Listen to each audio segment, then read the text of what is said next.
중고등학교 다닐 때 보면은 선생님들이 학생들에게 진로조사라는 걸 합니다. 진로조사.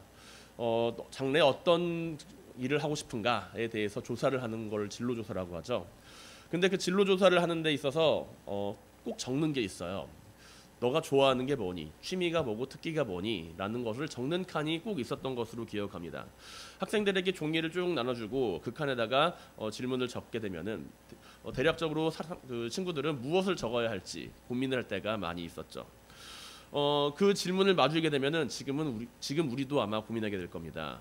주변 친구들을 보면서 무엇을 적었는지 서로 물어보기도 할지도 모릅니다. 주변을 탐색해 보면은 사람들은 비슷한 것을 적어요. 취미 칸에다가는 어떤 걸 적을까요? 취미. 당신의 취미가 무엇인가요? 독서, 음악 감상, 영화 보기, TV 보기, 아니면은 만화책 보기와 같은 것들, 혹은 운동이 될 수도 있겠죠. 그런 것들이 있을 수 있는. 조금 이제 특이하게 쓰는 친구들은 자전거 타기, 아니면은 뭐 달리기 하기, 그런 거를 쓰는 게 취미다라는 칸으로 적습니다. 근데 취미보다 더 난감한 게 어떤 칸이냐? 특기 칸이에요. 당신의 특기가 무엇입니까? 라는 질문을 거기에다가 적게 될 때 친구들은 다 고민합니다. 고민하면서 뭘 적어야 되지 고민해요. 그러면서 주변 애들한테 물어봐요. 야, 너 내가 잘하는 게 뭐라고 생각해? 라고 물어봅니다. 그러면은 친구들은 대답해요. 야, 너 그거 잘하잖아. 이거 잘하잖아. 너 달리기 잘하잖아. 너 음악 잘하잖아. 근데 생각을 해보면 내가 그걸 잘하고 있나? 라는 생각을 하면서 막상 그것을 적기가 조금 고민이 될 때가 많이 있습니다. 내가 잘하는 게 뭐지? 라고 여러분들이 지금 질문을 듣게 되면, 여러분들이 가지고 있는 특기가 무엇입니까? 라고 질문을 듣게 되면은 어떤 대답을 지금 하시겠어요? 내 특기가 이거다. 혹시 자신 있게 이야기하실 분 계신가요? 아마 열에 한 9 정도는 내 특기가 뭔지에 대해서 제대로 이야기하기 자신감 있게 내 특기가 이겁니다 라고 이야기하기 어려우신 분들이 많을 거라고 생각을 합니다. 그런데 신기한 거는 이제 내 특기에 대해서 다른 사람한테 물어봤을 때 내 특기가 뭐라고 생각하니? 라고 하면 상대방은 그것에 대해서 서스럼없이 이야기를 한다는 거예요. 너 이거 잘하잖아, 저거 잘하잖아 라는 것이죠. 우리는 특기라고 하는 것에 대해서 재능이라고 하는 측면으로 생각을 해볼 수가 있습니다. 특기를 다른 말로 이야기를 해보면 재능이라고 하는 이야기가 되겠죠. 내가 잘하는 것, 결국에 나에게 재능이 있는 것이 무엇인가 라는 이야기로 볼 수도 있겠습니다. 재능이라고 하는 것은 무엇일까요? 내가 잘하는 것, 재능이라고 하는 것은 끊임없이 타인과 비교를 하면서 그것에 대한 모습을 발견하게 되는 부분이라고 할 수 있습니다. 나의 재능은 무엇인가 라는 이야기를 들었을 때 우리는 내가 잘하는 것에 대해서 생각을 하는 게 아니라 다른 사람보다 내가 잘하는 게 무엇인가를 떠올리게 된다는 것이죠. 나의 재능이 무엇인가? 이 말은 곧 나에게 있어서 너는 다른 사람들보다 무엇을 잘하니? 라는 말로 다가오게 된다는 겁니다. 올림픽에 가면은 금메달이 하나인 것처럼 그 재능을 발휘하기 위해서 가장 재능이 있는 것이 무엇인가? 라는 것을 생각을 하게 될 때 나는 타인과의 비교를 통해서 나의 재능을 발견하게 된다는 것이죠. 음악을 잘하는 사람, 체육을 잘하는 사람, 공부를 잘하는 사람, 반대로 이야기해서 음악에 재능이 있는 사람, 체육에 재능이 있는 사람, 공부에 재능이 있는 사람, 그 사람들에 대한 재능은 무엇을 기준으로 하고 있습니까? 타인을 기준으로 하고 있습니다. 그 사람이 가지고 있는 기준에 대해서 바라보게 될 때 그 재능이 부각된다라고 하는 이야기는 결국에는 타인의 재능과 비교해 보았을 때, 타인의 모습과 비교를 해 보았을 때 나의 재능이 있다라고 우리는 판단하게 된다는 것이죠. 그런데 그렇게 재능이 많은 사람들, 그러한 많은 사람들을 한 대로 다 묶어놔요. 대학교에 가면은 미술 잘하는 사람들만 다 묶여져 있고, 음악 잘하는 사람들만 다 묶여져 있고, 운동 잘하는 사람들만 다 묶여져 있어요. 그런데 이제 그런 상황에서 보게 되면은 우리는 다시 생각하게 되죠. 아, 나는 음악에 재능이 있던 게 아니구나. 아, 나는 체육에 재능이 있던 게 아니구나라고 생각을 하게 된다는 것입니다. 왜 그런가요? 그 이전에는 나는 일반적인 사람들과 비교해 봤을 때 나는 이렇게 다른 사람들보다 음악을 잘하는구나, 체육을 잘하는구나 생각을 하지만 나만큼 잘하는 사람들과 비교해 보았을 때 나는 잘하는 게 아니구나 라고 생각을 하며 나에겐 재능이 없다라고 생각을 하게 된다는 것이죠. 우리는 재능을 그렇게 생각을 합니다. 타인과 비교했을 때 내가 잘하는 것으로요. 그리고 우리는 그 재능을 가지고 있는 사람을 그 분야의 천재라고 이야기를 합니다. 또한 우리는 재능과 성령의 은사를 비슷하게 생각할 때도 많이 있습니다. 아마 고린도전서 12장이라고 하면 모든 사람들에게 은사장이라고 많이 알려져 있을 겁니다. 성령의 은사는 이런 게 저런 게 있다라고 이야기를 하면서 사도 바울이 은사에 대하여 설명하고 있는 은사장이라고 우리는 고린도전서 12장을 바라보고 있다는 것이죠. 은사와 재능, 어떤 차이가 있을까요? 은사와 재능에는 분명 차이가 있습니다. 성령 안에서 주어지는 은사는 사람들이 생각하는 재능의 모습과는 조금 다르다는 것이죠. 재능과 은사에 있어서 다양한 차이점이 있겠지만 가장 큰 차이점 한 가지를 꼽아보라고 한다면 성령의 유무라고 할 수 있겠습니다. 성령의 유무를 통해서 우리는 재능과 은사를 바라볼 수가 있다는 것이죠. 사람은 믿음과 상관없이 유전과 환경에 따라서 재능을 가지고 살아갑니다. 누군가는 음악적인 재능을 가지고 살아갈 수가 있고 누군가는 미술의 재능을 가지고 살아갈 수가 있죠. 그가 음악을 하는 부모님 아래에서 태어났다라고 한다면 음악적인 재능을 가지고 태어날 확률이 높습니다. 미술을 하는 부모님들 아래에서 태어났다라고 한다면 미술에 대한 재능을 가지고 있을 확률이 높습니다. 혹은 어린 시절부터 음악과 미술에 대한 다양한 접근을 시도하면서 자라났던 아이들이라고 한다면 선천적으로 가지고 태어나는 음악적인 미술적인 재능뿐만이 아니라 후천적인 노력으로도 어느 정도 개발을 할 수 있는 부분이 있을 겁니다. 그러나 성령의 은사는 태어날 때부터 주어지는 재능과 달리 내가 노력해서 개발되는 재능과는 달리 예수 그리스도를 고백하는 가운데 예수 그리스도를 주로 고백하는 가운데 가지게 된다는 것이죠. 재능을 가진 사람은 그 재능을 통하여서 직업이나 취미를 가질 수 있다라고 한다면 영적인 은사라는 것을 통해서는 우리는 재능이나 취미가 아니라 교회를 세우고 복음을 전하는 일에 있어서 그 일을 하기 위해서 성령께서 주시는 것이라고 생각을 해볼 수가 있습니다. 그렇게 은사를 가진다라고 하는 것은 목적이 그 복음을 전하는 일에 있다라고 할 수가 있죠. 재능은 은사가 될 수 있지만 은사는 재능이 될 수가 없다고 이야기할 수도 있습니다. 우리는 복음을 전하는 일에 있어서 어떻게 생각을 하고 있나요? 우리는 복음을 전하는 일, 예수 그리스도를 전하는 일에 있어서 나는 은사가 없다, 나는 재능이 없다 이렇게 생각을 할 수도 있을 것입니다. 이렇게 생각을 하는 부분이 있을지도 모릅니다. 그러나 복음을 전하는 일은 사람의 재능으로 이루어지는 것은 아니라는 것이죠. 재능은 그 사람이 가진 선천적인 능력이고 그렇기에 복음을 전하는 것을 위해 재능을 사용할 수 있을지는 모르지만 재능이 없기 때문에 복음을 전하지 못한다는 이야기는 이루어지지 못한다는 것입니다. 사도 바울은 또한 은사를 통해서 복음을 전하는 일이 있어서 은사가 없기 때문에 내가 복음을 전하는 은사가 없다라고 이야기를 하기 때문에 우리는 내가 복음을 전하지 못하고 있다라고 생각을 할 수도 있지만 그 또한 올바른 생각은 아니라는 것이죠. 사도 바울은 고린도전서 12장 6절 이하에서 다음과 같이 기록을 하고 있습니다. 또 사역은 여러 가지나 모든 사람 가운데서 이루시는 하나님은 같으니 각 사람에게 성령을 나타내심은 유익하게 하려 함이라 라고요. 성령의 은사에 대해서 이렇게 이야기를 하고 있죠. 예수 그리스도를 주라 시인하는 사람에게 성령의 은사는 각 사람에게 맞춰서 주어진다라는 이야기입니다. 그러므로 내가 너희에게 알리노니 하나님의 영으로 말하는 자는 누구든지 예수를 저주할 자라 하지 아니하고 또 성령으로 아니하고는 누구든지 예수를 주라 시인할 수 없느니라. 결국 우리가 예수를 주로 시인하고 예수 그리스도를 나의 구세주로 시인하는 그 일은 내 자신의 능력으로 되는 것이 아니라 성령의 능력 안에서 성령의 그 은혜 안에서 이루어지게 되는 삶의 모습이라고 이야기를 할 수 있습니다. 우리가 복음을 전하는 일에 있어서 재능이 없다라는 것도 아니고 은사가 없기 때문이다.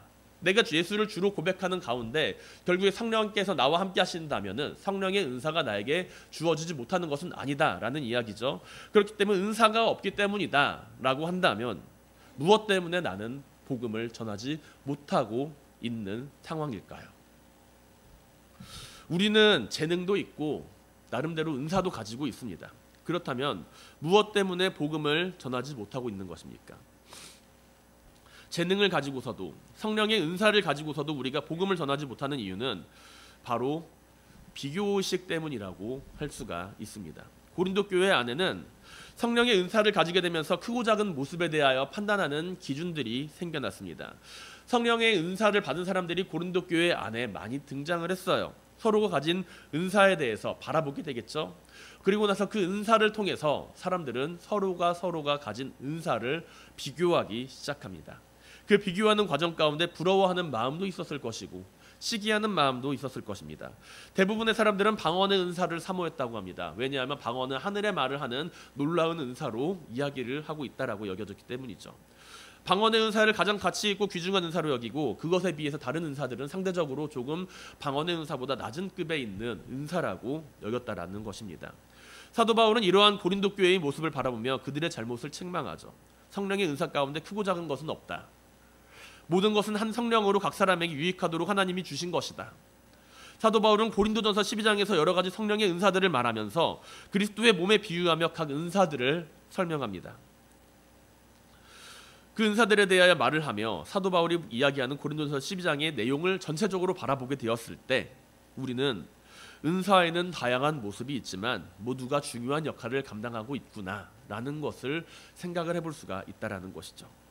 내가 가지고 있는 은사의 크고 작음을 나타내는 것이 중요하지도 않구나라는 것에 대해서 생각을 해보기도 합니다. 그런데 우리가 은사라고 하는 것에만 하나님께서 우리에게 주신 그 은사라고 하는 그 부분에만 집중을 하고 있다면은 우리는 오늘 사도 바울이 이야기하고 있는 중요한 부분 가운데 한 가지를 놓치게 될 수도 있습니다. 우리가 은사에만 집중하면서 바라보게 된다면 결국에는 비교라고 하는 측면에서 바라보게 되는 것이고 결국에는 비교라고 하는 측면에서 바라보게 된다면 모든 은사는 다 비교할 것이 없다. 다 일치하는 그 가치가 있는 것이다 라는 측면에서 바라볼 수가 있지만 우리는 그것보다 한 걸음 더 앞서 나가서 은사를 바라보게 되어야 한다는 것이죠. 왜 우리에게 은사를 성령님이 주셨는가 라는 이야기입니다. 바로 복음을 전하는 일을 하기 위해서 성령님의 은사가 우리에게 허락되었다는 것이죠. 사도 바울은 고린도전서 12장에서 은사에 대해서 설명을 하고 있습니다. 그러나 설명을 하고는 있지만 복음을 전하는 은사에 대해서 설명을 하고 있지는 않습니다. 지혜의 은사 등장을 하고 있죠. 병고침의 은사, 예언의 은사, 방언과 같은 은사에 대해서 여러 가지로 설명을 하고 있지만 교회 안에서 이루어지는 은사에 대해서 중요하다라고 여겨지는 은사들에 대해서 설명을 하고 있지만 그러나 오늘날 우리들이 생각하는 것처럼 복음을 전하는 은사에 대해서는 이야기를 하고 있지 않다라는 이야기입니다. 굳이 언급을 하고 있지 않아요. 굳이 말한다면 예언의 능력이나 지혜와 지식의 말씀을 전하는 능력 정도로 복음을 전하는 일로 볼 수 있겠지만 구체적으로 너에게 복음을 전하는 은사가 있다라고 이야기를 하고 있지는 않습니다. 복음을 전하는 일에 은사가 필요 없기 때문일까요? 아니면 사도 바울이 복음을 전하는 일에 있어서 다른 은사들보다 그것을 조금 뒷전에 놓고 생각했기 때문에 그렇게 이야기를 하고 있는 것입니까? 아마도 사도 바울만큼이나 복음을 전하는 일에 있어서 크고 열정을 가진 사람은 없었을 것입니다. 3번이나 전도 여행을 떠나죠. 매번 전도 여행을 떠날 때마다 순조로운 여행을 떠났던 것도 아닙니다. 매도 맞기도 하고 감옥에 갇히기도 하면서 어려운 위기 가운데 전도 여행을 떠났던 사람입니다. 복음을 전하는 일, 그 일에 있어서 누구보다 앞장을 섰던 사람이 바로 사도 바울이라고 하는 것이죠. 그런데 사도 바울은 복음에 대한 열정을 그가 그렇게 뜨겁게 가지고 있었음에도 불구하고 성령의 능력 안에서 내가 사람들에게 복음을 전했다라고 이야기를 하면서도 그는 성령의 은사에 대해서 이야기를 하는 과정 가운데 복음을 전하는 은사에 대해서는 구체적으로는 언급하고 있지 않습니다. 조금 이상하게 생각되지 않으신가요? 성령 안에서 내가 복음을 전하였다라고 이야기를 하면서도 왜 성령의 은사에 대해서는 복음을 전하는 능력에 대해서는 굳이 이야기를 하고 있지 않을까요? 그것은 바로 여러 가지 성령의 은사들 가운데 그 일을 통해서 이루어져야 하는 일이 바로 복음을 전하는 일이기 때문이라는 것입니다. 성령의 은사를 통해서 우리가 해야 하는 일은 바로 복음을 전하는 일이기 때문에 사도 바울은 은사 가운데 한 가지로 복음을 전하는 일을 본 것이 아니라 여러 가지 은사들을 통해서 이루어져야 하는 일을 복음을 전하는 일로 본 것이죠. 내가 가진 은사, 그 은사는 무엇입니까? 내가 가진 은사를 통해서 우리는 내가 가진 은사를 찾기를 생각하지만 내가 가진 은사에 대해서 내가 잘하는 일로만 생각을 하고 있지만 그 잘하는 일이 단순히 잘하는 일이 아니라 복음을 전하기 위해서 잘하는 일이 내가 무엇인가라는 것을, 복음을 전하기 위해서 나에게 주어진 것이 무엇인가를 바라보아야 한다라는 이야기입니다. 내가 가진 은사에 대해서 다른 사람이 가진 성령의 은사와 비교하며 그것을 바라보게 되는 순간 우리는 그리고 복음을 전하는 일에 있어서 자신감을 잃어버리게 된다라는 것이죠. 우리는 은사를 바라보면서 많은 것을 생각합니다. 내가 가진 은사 무엇이지? 나는 말을 잘하나? 나는 하나님을 위해서 무엇을 할 수 있지? 나는 운동을 잘하나? 하나님을 위해서 나는 무엇을 할 수 있지? 여러 가지를 생각을 하는 가운데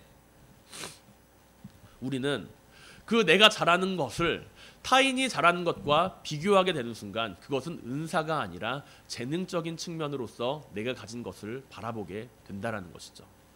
은사는 비교하는 것이 아닙니다. 은사는 내가 가진 것과 타인이 가진 것을 비교하는 것이 아닙니다. 복음을 전하기 위해서 나에게 주어진 것을 바라보는 것이죠. 사랑하는 성도 여러분, 성령의 은사를 두고서 크고 작음을 바라보는 것이 아닌 내가 가진 성령의 은사를 통해서 무엇을 할 수 있는지를 바라보게 되시길 바랍니다. 이것은 자신의 재능을 찾으라는 이야기가 아니에요. 내가 무엇을 잘하는지 재능을 찾고 그 재능을 발현하라는 이야기가 아닙니다. 성령 안에서 예수 그리스도를 주로 시인한다면 성령의 은사 가운데 내가 그것을 증거할 수 있어야 함을 이야기하는 것이죠. 예수를 주로 고백하는 우리에게 성령의 은사가 늘 함께합니다. 복음을 전하는 일을 위해서 부르심을 받은 우리는 늘 성령의 은사 안에서 살아가고 있는 사람들이라는 것이죠. 그러나 내가 가진 것과 타인이 가진 것을 비교하는 순간 우리는 우리가 가진 것, 우리에게 주어진 성령의 은사를 통해서 내가 잘하는 일과 상대방이 잘하는 것을 비교하며 바라보는 순간 나는 더 이상 내가 가진 은사를 통해서 복음을 전하는 일에 앞장서지 못하게 된다라는 이야기입니다. 예수 그리스도를 위해서 부르심을 받은 모든 성도님들, 그리고 그 성령 안에서 주어지는 우리의 모든 은사 가운데 타인과 나를 비교하는 것이 아니라 우리가 가진 믿음의 고백 위에 예수 그리스도를 전하는 마음을 가지고 살아가게 되기를 주님의 이름으로 간절히 축원드립니다. 오늘 본문 1절과 3절을 바라보게 되면은 사도 바울은 신령한 것에 대해서 알게 되기를 원한다라고 고린도 교회의 성도들에게 이야기를 하고 있습니다. 사도 바울이 이야기하는 신령한 것은 예수 그리스도를 고백하는 일이죠. 오늘 본문을 세번역 성경으로 보게 되면 다음과 같습니다. 형제 자매 여러분, 신령한 은사들에 대하여 여러분들이 모르고 지내기를 나는 바라지 않습니다. 알다시피 여러분들이 이방 사람일 때에는 여러분들은 이리저리 이끄는 대로 말 못하는 우상에게로 끌려다녔습니다. 그러므로 나는 여러분들에게 알려드립니다. 하나님이 영으로 말하는 사람은 아무도 예수는 저주를 받아라 하고 말할 수 없고 또 성령을 힘입지 않고서는 아무도 예수는 주님이시라 이렇게 이야기할 수는 없습니다. 라는 것입니다. 예전에 재미있는 TV 프로그램을 종종 봤던 적이 있습니다. 많이들 보셨을 거예요. 생활의 달인이라고. 생활의 달인 보셨나요? 거기 보면은 참 대단한 사람들 많이 나옵니다. 생활의 달인. 인터뷰를 하는 사람들을 찾아가면은 별별 사람들이 다 나타나요. 정말 이제 부침개를 뒤집는데 뭐 현란하게 쫙 뒤집는 사람들도 있고요. 타이어를 던지는데 원하는 위치에 바로 그냥 떨어뜨리는 사람들도 있고요. 그리고 꽈배기를 만드는데 이제 한번 툭 던졌더니 꽈배기가 만들어지는 사람들도 있습니다. 그런데 이 생활의 달인들을 바라보게 되면은 대부분의 사람들은 자신들이 달인이라고 생각하지를 않아요. 인터뷰를 하면서 생활의 달인에서 나왔습니다 라고 이야기를 하면은 왜 저를 찾아오셨어요? 라고 물어봅니다. 생활의 달인에서 이야기를 하면서 여러 가지 미션을 주죠. 여러 가지 미션을 주면서 그 미션을 해결할 때마다 그 생활의 달인들은 나한테 이런 능력이 있구나라는 것을 깨닫게 됩니다. 생활의 달인, 이 달인들의 모습을 보게 되면 타고난 재능이라고 하기보다는 후천적으로 만들어진 모습이라고 하는 편이 맞겠죠. 한 분야에서 수십 년간 일을 하면서 발달해온 모습이기 때문입니다. 그리고 이들은 자신들이 하는 일에 있어서 그것을 당연하게 여기고 있고 그리고 주변 사람들이 생활의 달인들을 찾아가서 이야기를 했을 때 대부분 자기가 자기 자신이 생활의 달인의 신청을 하기보다는 주변 사람들이 생활의 달인에 이런 사람이 있습니다 라고 제보를 통해서 세상에 드러나게 된다는 것이죠. 그리고 자신들이 당연하게 생각했던 것들 가운데 나에게 재능이 있구나 라는 것을 발견하게 됩니다. 우리는 예수 그리스도를 주로 고백하는 일, 그 일에 대하여 너무나 당연스럽게 생각을 합니다. 그것이 특별하다고 생각하지를 않아요. 그러나 예수 그리스도를 주로 고백하는 일은 매우 특별한 일입니다. 세상 사람들이 볼 때 무척 특별한 일이죠. 저 사람은 왜 예수를 주로 고백하는가? 왜 예수 그리스도라고 하는 사람을 향하여서 저렇게 열심히 믿고 따르고 생활을 하는가? 헌신적으로 생활을 하는가? 이해하지 못하는 사람들도 많이 있다라는 이야기입니다. 그렇게 때로 예수 그리스도를 믿음의 대상으로 삼고 고백하는 것, 그것으로 인해서 다양한 문제들과 우리는 마주할 때가 있죠. 만약에 그것이 특별하지 않다라고 한다면 세상 사람들의 신경을 쓰지 않아도 될 겁니다. 하지만 그것이 특별하기 때문에, 그 믿음을 가지고 살아가는 삶이 특별하기 때문에 사람들은 신경을 쓰고 있다라는 이야기이죠. 우리가 당연히 여기는 모습 안에 이미 성령께서는 함께 역사하고 계시기 때문입니다. 우리는 복음을 전하는 가운데 복음을 전하는 일이 사람의 힘으로 되는 것이 아니라 성령의 능력으로 이루어진다는 사실을 알고 있고 고백합니다. 그리고 우리가 함께 알아야 할 것은 내가 예수를 주로 고백하는 일에 있어서도 그것 역시 성령 안에서 이루어진다라는 것이죠. 내가 성령 안에서 예수를 주로 고백하고 있다라고 한다면 이미 나는 성령 안에서 일하고 있고 성령 안에서 역사하고 있는 사람이라는 이야기입니다. 내가 성령 안에서 예수를 주로 고백하고 있다면 이미 복음을 전하는 일은 시작되고 있다라는 이야기이죠. 때로 우리는 여러 가지 핑계를 대면서 복음을 전하는 일을 미루고 있을 때가 많이 있습니다. 그러나 내가 예수를 주로 고백하는 일이 성령 안에서 이루어지는 일이며 복음을 전하는 것이 성령 안에서 이루어지는 일임을 우리가 함께 고백하고 있다면 우리는 둘 중에 하나만을 선택할 수는 없습니다. 예수를 주로 고백하시는 이도 성령님이고 복음을 전하는 일에 있어서도 함께 일하시는 분이 성령님이라고 우리가 고백한다면 우리는 예수를 주로 고백하는 일과 복음을 전하는 일 가운데 같은 성령님이 함께 일하고 계시며 함께 일하고 계시는 가운데 우리는 둘 중에 하나만 선택할 수는 없다라는 것을 알게 된다는 것이죠. 내가 성령 안에서 예수를 주로 고백한다면 복음을 전하는 것은 선택이 아니라 반드시 이루어져야 하는 일입니다. 우리가 예수를 주로 고백하는 순간부터 이미 내 삶에 있어서 복음을 전하는 일은 시작되고 있습니다. 사도 바울은 가장 신령한 것을 찾으라 라고 이야기를 하고 있죠. 그리고 은사에 대해서 12장에서 마무리를 하면서 너희가 가장 큰 은사를 사모하라 라고 이야기를 하고 있습니다. 가장 큰 은사는 무엇입니까? 예수 그리스도를 주로 고백하는 성령의 은사를 우리는 사모해야 합니다. 우리가 성령 안에서 예수를 주로 고백하게 될 때 성령의 은사를 가지게 되며 복음을 전하는 일을 시작하게 됨을 반드시 기억하시길 바랍니다. 사랑하는 성도 여러분, 성령 안에서 예수를 주로 고백하세요. 성령의 은사를 가지고 우리가 그 은사 안에서 언제나 예수를 전하는 일에 함께 하시길 바랍니다. 그 은사라고 하는 것, 그것은 남들보다 내가 잘하는 일이 아닙니다. 남들보다 내가 뛰어나게 일하는 일이 성령의 은사가 아니에요.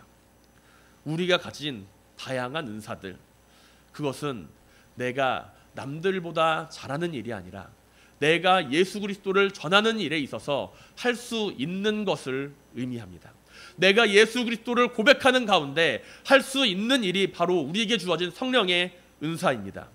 교사로, 예언자로, 말씀을 전하는 이로, 방언을 하는 이로, 그 일들은 남들과 나를 비교하는 일에 있어서 사용되어야 할 것이 아니라 주님의 살아계심과 복음의 증거와 교회와 개인의 성장을 위하여서, 개인의 믿음의 성장을 위하여서 우리가 함께 가지고 살아가야 할 은사들입니다.